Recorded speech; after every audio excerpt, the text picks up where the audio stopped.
At james.crid.land, on the Radio Today UK podcast and in your favourite podcast app. I'm James Cridland, the radio futurologist. This week, a look at a new London radio station.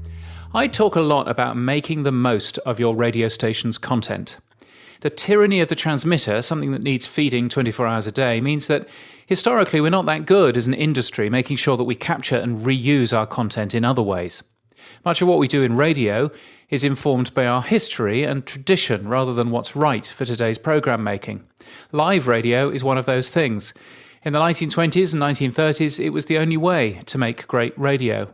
But these days, far too much of radio is lazy live content rather than well-polished audio. So it's fun then to take a peek at new radio stations because they have the opportunity to get things right from the get-go rather than have to reinvent things later on, because change is hard. Love Sport is a radio station in London which focuses on sports talk. It's on AM and DAB in London and everywhere from Radio Player, TuneIn and the Amazon Alexa. They've worked hard to make sure that they're available where the audience is. One look at the website at lovesportradio.com shows that this station doesn't just focus on live radio. The listen live and on-demand buttons are the same size in the same place. It doesn't matter how you listen, as long as you do. And by the looks of it, every single show is available on demand.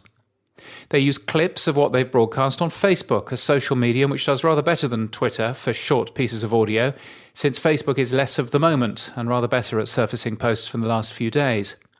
One of the more interesting sections of this station is evenings and weekends.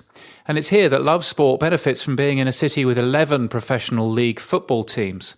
The station broadcasts fan podcasts from each club. Last week, the station announced that it had made those podcasts available on smart speakers in a partnership with Zap Media. And it's another clever way for the station to associate itself with sports fans.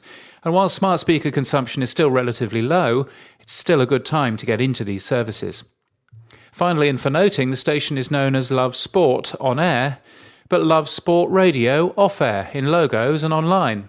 In the new multi-platform radio world, many brands mistakenly try to drop the word radio rather than help redefine it. But this station hasn't made that mistake.